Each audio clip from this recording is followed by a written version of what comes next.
Hello friends, welcome to online GK study. आज है 20 मई और 20 मई से जितने भी इंपॉर्टेंट क्वेश्चंस बन सकते हैं वो सारे हम इस वीडियो में कवर करेंगे और इससे रिलेटेड कुछ एक्स्ट्रा फैक्ट्स भी जानेंगे जो कि आपके आने वाले एग्जाम के लिए महत्वपूर्ण हो सकते हैं। तो शुरू करने से पहले हम कल के वीडियो के प्रश्न डिस्कस कर लेते हैं। हाल ही में किस देश के प्रधानमंत्री चौथी बार फ्लोर टेस्ट का सामना करेंगे? नेपाल। हाल ही में किस देश में माउंट ईबू ज्वालामुखी फटा है? इंडोनेशिया। साहित्य अकादमी फेलोशिप से किसे सम्मानित किया गया है? Ruskin bond. Supreme court bar में एसोसिएशन के अध्यक्ष कौन बने हैं? कपिल सिब्बल। किस देश ने दुनिया के पहले 6G डिवाइस का अनावरण किया है? जापान। हाल ही में किस कंपनी के कृषि ड्रोन को DGCA से सर्टिफिकेशन हासिल हुआ है? AITMC ventures limited. Cannes film महोत्सव 2024 में भारतीय पवेलियन का उद्घाटन किया गया है। इसका आयोजन कहाँ किया जा रहा है? फ्रांस। फोनपे ने हाल ही में किस देश में UPI सेवाओं की शुरुआत की है? श्रीलंका। संयुक्त राष्ट्र ने 2024 के लिए भारत के आर्थिक विकास दर कितने प्रतिशत बढ़ने का अनुमान लगाया है? उत्तर है 7%। CBI में अतिरिक्त निदेशक के रूप में किसे नियुक्त किया गया है? AYV कृष्ण और N वेणुगोपाल। तो शुरू करते हैं आज के प्रश्न। पहला प्रश्न है, विश्व दूरसंचार और सूचना समाज दिवस 2024 का विषय क्या है? तो इसका विषय है ऑप्शन नंबर 1, सतत विकास के लिए डिजिटल नवाचार। समाज में ICT और इंटरनेट के उपयोग का पता लगाने और डिजिटल विभाजन को संबोधित करने के लिए प्रतिवर्ष 17 मई को विश्व दूरसंचार और सूचना सोसाइटी दिवस मनाया जाता है। यदि बात करें इसकी थीम की, तो 2024 के लिए इसकी थीम है सतत विकास के लिए डिजिटल नवाचार। तो आपको ये याद रखना है। अगला प्रश्न देखते हैं, हाल ही में किन दो देशों में हाइपर सुपरसोनिक मिसाइलों के लिए संयुक्त रूप से इंटरसेप्टर विकसित करने के लिए एक समझौते पर हस्ताक्षर किए गए हैं? तो ऑप्शन नंबर 3, संयुक्त राज्य अमेरिका और जापान। जापान और अमेरिका ने 2020-30 तक हाइपर सुपरसोनिक मिसाइलों के लिए इंटरसेप्टर विकसित करने के लिए $3 बिलियन से अधिक की लागत वाले एक अनुबंध पर हस्ताक्षर किए हैं। हाइपर सुपरसोनिक मिसाइलों की गति और अनियमित प्रक्षेपण पथ उन्हें रोकना मुश्किल बनाते हैं। चीन और उत्तर कोरिया के साथ बढ़ते तनाव के बीच जापान का रक्षा बजट बढ़ गया है। तो आपको ये याद रखना है। अगला प्रश्न है, मालती जोशी का निधन हो गया है, वह कौन थी? तो वह एक लेखिका थी। साहित्य जगत की जानी मानी हस्ती मालती जोशी का कैंसर से जूझने के बाद बुधवार को 90 वर्ष की आयु में निधन हो गया है। मालती जोशी हिंदी और मराठी में कहानियों के 50 से अधिक संग्रह के साथ अपने विपुल साहित्यिक योगदान के लिए प्रसिद्ध थी। 2018 में उन्हें पद्मश्री पुरस्कार से भी सम्मानित किया जा चुका है। तो आपको ये याद रखना है। अगला प्रश्न है, हाल ही में किस देश ने 10 वर्षीय ब्लू रेजिडेंसी वीज़ा लॉन्च किया है? तो हाल ही में ऑप्शन नंबर 4, संयुक्त अरब अमीरात यानी UAE ने।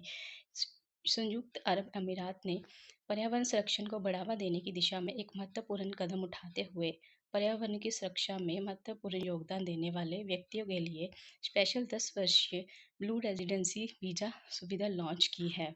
ब्लू रेजिडेंसी वीज़ा उन लोगों के लिए एक स्पेशल परमिट है जिन्होंने समुद्री जीवन, भूमि आधारित पारिस्थितिकी तंत्र, वायु गुणवत्ता, स्थिरता प्रतियोगियों, परिपत्र अर्थव्यवस्थाओं और अन्य क्षेत्रों सहित विभिन्न पर्यावरणीय क्षेत्रों में असाधारण योगदान दिया है। अगला प्रश्न है, हाल ही में भारत जिम्बाब्वे संयुक्त व्यापार समिति का तीसरा स्तर कहाँ आयोजित किया गया है? तो ऑप्शन नंबर 2, नई दिल्ली में। भारत जिम्बाब्वे संयुक्त व्यापार समिति का तीसरा सत्र 13-14 मई 2024 को नई दिल्ली में आयोजित किया गया है। भारत की प्रिया P नायर और जिम्बाब्वे के रूडो M फरानीसी की सह अध्यक्षता में स्तर द्विपक्षीय व्यापार को बढ़ाने पर केंद्रित था। दोनों पक्ष विनियामक सहयोग के लिए समझौता ज्ञापन का पता लगाने और निवेश प्रोत्साहन एजेंसियों और वाणिज्य मंडलों के बीच संबंधों को मजबूत करने पर सहमत हुए हैं। अगला प्रश्न है, हाल ही में विश्व एड्स वैक्सीन दिवस कब मनाया गया है? तो हाल ही में ऑप्शन 4, 18 मई को विश्व एड्स वैक्सीन दिवस मनाया गया है। विश्व एड्स वैक्सीन दिवस, जिसे HIV वैक्सीन जागरूकता दिवस के रूप में भी मनाया जाता है, प्रतिवर्ष 18 मई को मनाया जाता है। यह दिन एड्स के टीकों की तत्काल आवश्यकता के बारे में जागरूकता बढ़ाने और डॉक्टरों, वैज्ञानिकों और समुदायों के सदस्यों सहित व्यक्तियों के प्रयासों को स्वीकार करने के लिए समर्पित है, जो HIV एड्स से निपटने के लिए टीके विकसित करने के लिए प्रतिबद्ध है। विश्व एड्स वैक्सीन दिवस की उत्पत्ति 18 मई 1997 को मॉर्गन स्टेट यूनिवर्सिटी में तत्कालीन राष्ट्रपति बिल क्लिंटन द्वारा दिए गए एक भाषण में हुई थी। यदि बात करें एड्स की, इसका पूरा नाम है एक्वायर्ड इम्यूनोडेफिशिएंसी सिंड्रोम। ये एक मानव इम्यून डेफिशिएंसी वायरस के कारण होता है। इस बीमारी का पहली बार 1881 में संयुक्त राज्य अमेरिका में पहचान की गई थी। HIV शरीर की प्रतिरक्षा प्रणाली पर हमला करता है और समय के साथ इसे धीरे धीरे कमजोर भी कर देता है, तो आपको ये याद रखना है। अगला प्रश्न है, हाल ही में ONDC स्टार्टअप महोत्सव उत्सव कहाँ मनाया गया है? तो ये ऑप्शन नंबर 1 नई दिल्ली में।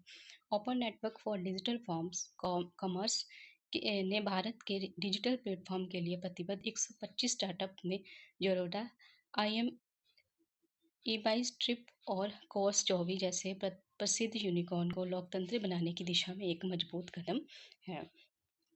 उद्योग और आंतरिक व्यापार संवर्धन विभाग द्वारा हाल ही में आयोजित एक कार्यक्रम में उचित विकास वाले व्यवसाय और यूनिकॉर्न सहित 125 से अधिक स्टार्टअप ने ONDC के लिए अपनी प्रारंभिक प्रतिबद्धता का वचन दिया।